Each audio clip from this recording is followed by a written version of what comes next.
Saudara dan saudari yang terkasih, kita telah sampai ke minggu keempat Advent. Dan pada ujung minggu ini kita akan merayakan Natal. Namun saudara dan saudari,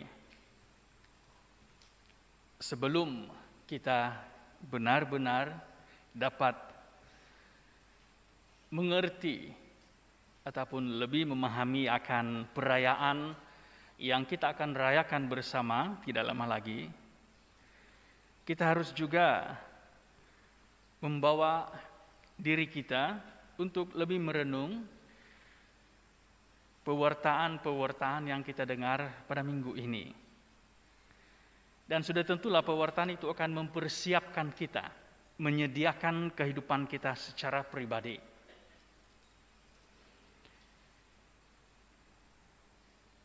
Persiapan kita untuk merayakan Natal, saudara dan saudari, haruslah dimulai dengan persiapan untuk lebih mengerti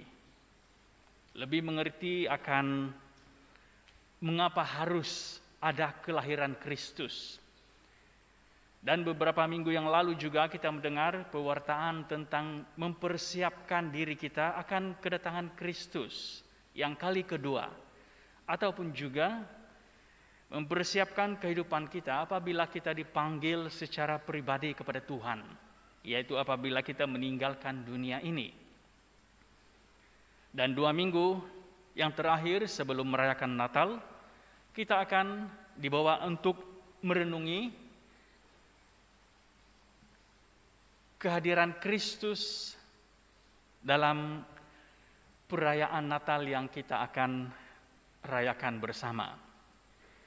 Pewartaan yang pertama pada minggu ini daripada nubuat Mika sekali lagi mengingatkan kita akan ada datangnya seorang penyelamat, seorang Mesias.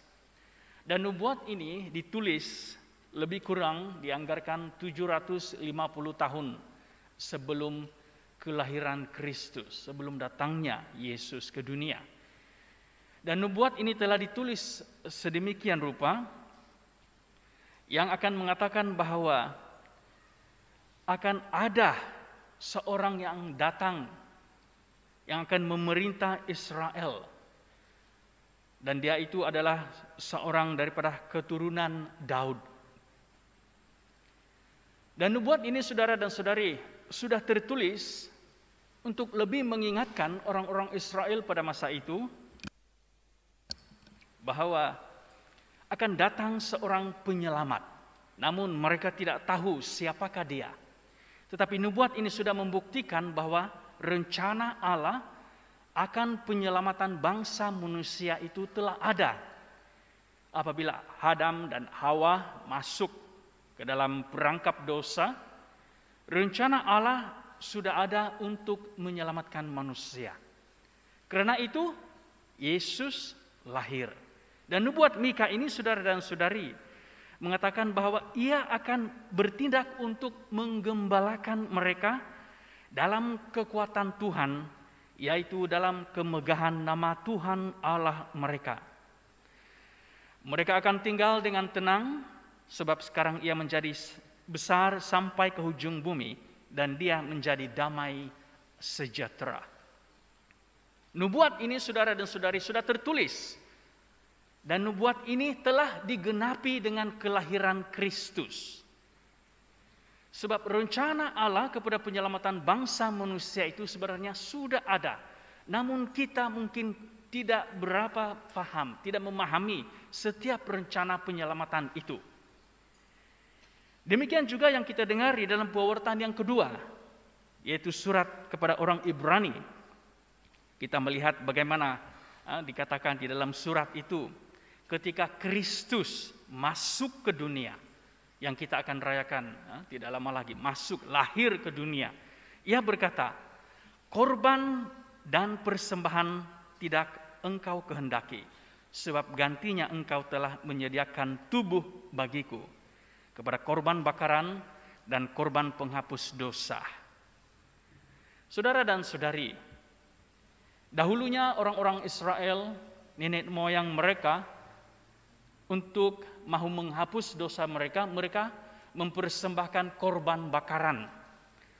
Tetapi Yesus sendiri telah menjadikan dirinya sebagai korban itu untuk menghapus dosa manusia. Dan yang kita akan terima di dalam perayaan Ekaristi adalah Yesus sendiri yang telah dikorbankan.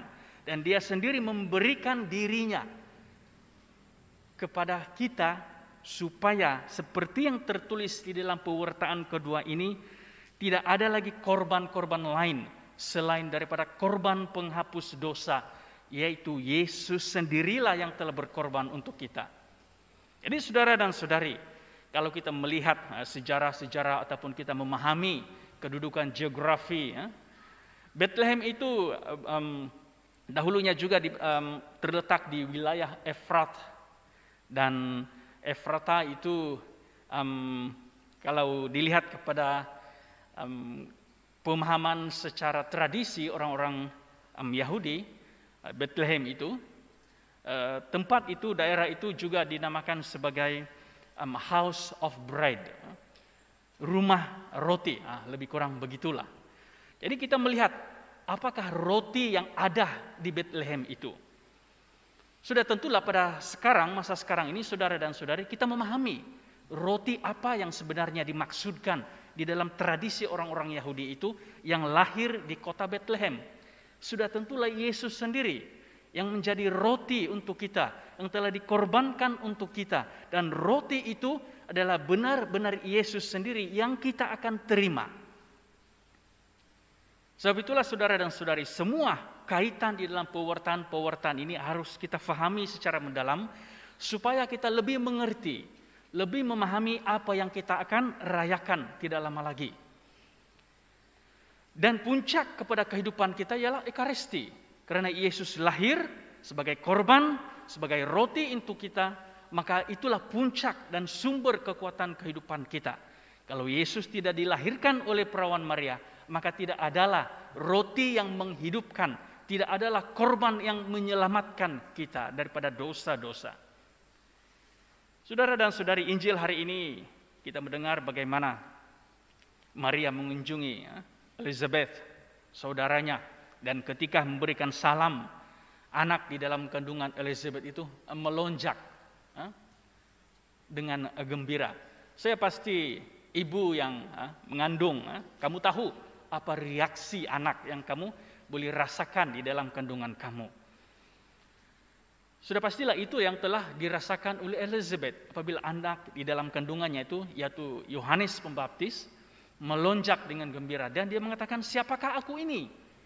Sehingga kan ibu Tuhan ini datang untuk melawat aku. Saudara dan saudari, Yesus akan melawat kita. Dia akan hadir di dalam kehidupan kita.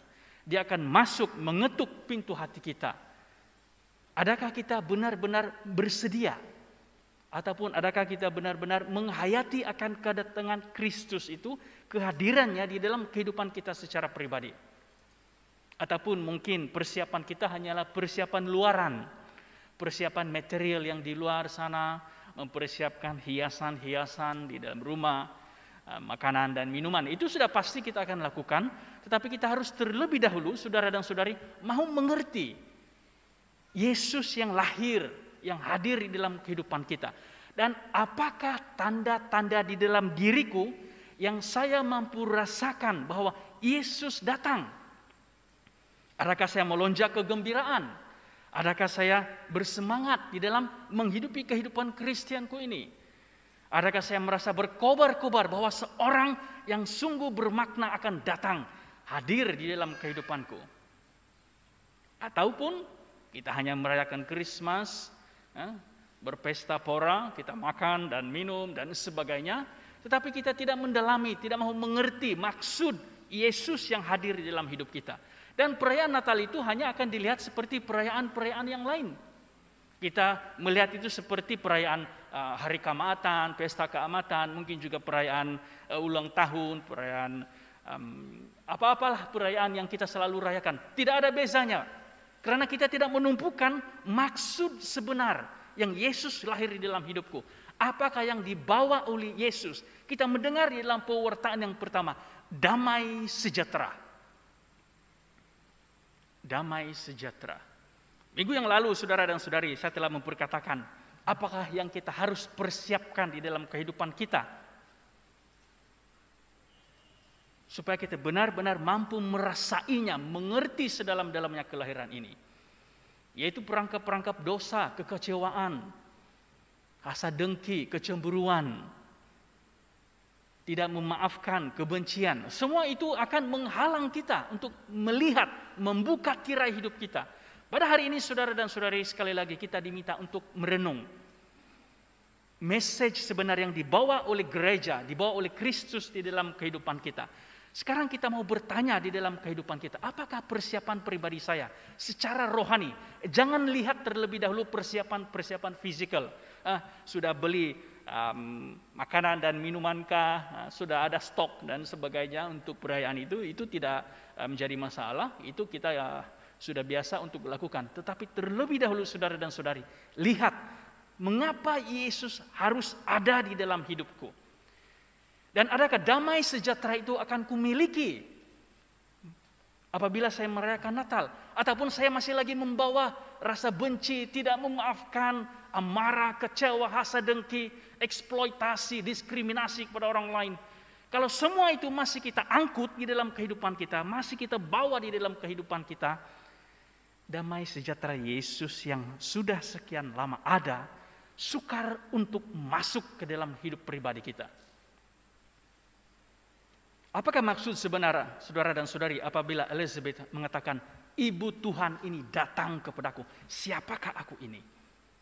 Sudah tentu apabila melihat diri kita secara pribadi, saudara dan saudari, apabila kita melangkah masuk ke dalam gereja, kita akan merasa sangat rendah diri, kita akan mungkin merasa sangat sedih, apabila kita masih teringat akan dosa yang kita bawa. Apabila kita masih merasakan ada perkara-perkara yang belum selesai. Namun hari ini kita dijemput untuk mendengar panggilan untuk merasai damai Kristus di dalam hidup kita. Adakah kita melonjak kegembiraan? Ataupun masa Natal nanti kita masih lagi bersengketa. Masa Natal nanti kita masih lagi membenci orang. Hari ini hari Natal, ya saya minum, saya mau bergembira, saya mau makan, saya mau berkaraoke dan sebagainya. Selesai. Esoknya, adakah membawa maksud mendalam di dalam hidup pribadi kita?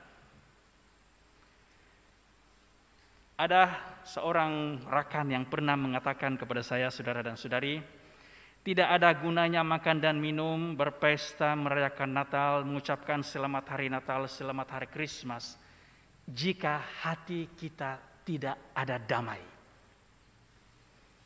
Tidak ada maksud. Sebab luaran. Ucapan-ucapan itu hanya luaran. Dan apabila merenung sedalam-dalamnya di dalam hati kita, kita masih lagi mempunyai perkara-perkara yang tidak dapat kita tinggalkan. Perkara-perkara yang akan membawa kita untuk menutup maksud kedatangan Kristus di dalam kehidupan kita. Sebab itu saudara dan saudari, kita dibawa untuk lebih mengerti akan pemahaman sebenar Natal, inti kepada pengertian kedatangan Kristus, damai sejahtera yang dibawa di dalam kehidupan kita itu. Sebab itu kita akan dipulihkan kalau kita menyadari semua ini. Kita mendengar, kita menyanyikan bersama-sama di dalam Mazmur, Ya Allah pulihkanlah kami, buatlah wajahmu bersinar, maka selamatkanlah kami. Kita mau diselamatkan, kita mau dipulihkan, kita mau datang kepada Yesus dan menerima Dia yang lahir di dalam hati kita. Saudara dan saudari, mari kita tanya di dalam kehidupan kita secara pribadi. Adakah ruang untuk Yesus lahir di dalam kehidupan pribadi kita? Adakah tempat baginya di dalam hati kita? Adakah tempat untuk damai sejahtera yang dibawa Kristus itu ada di dalam hidupku? Ataupun telah dipenuhi oleh perkara-perkara yang membuatkan saya hanya bergembira secara luaran, tetapi jauh di dalam kehidupan kita tidak ada ruang sama sekali pun untuk Kristus, tidak ada ruang sama sekali untuk damai itu. Mari kita lihat kehidupan kita, jiwa kita, hati kita. Adakah ruang untuk damai Kristus bertakhta di dalam hati? Amin.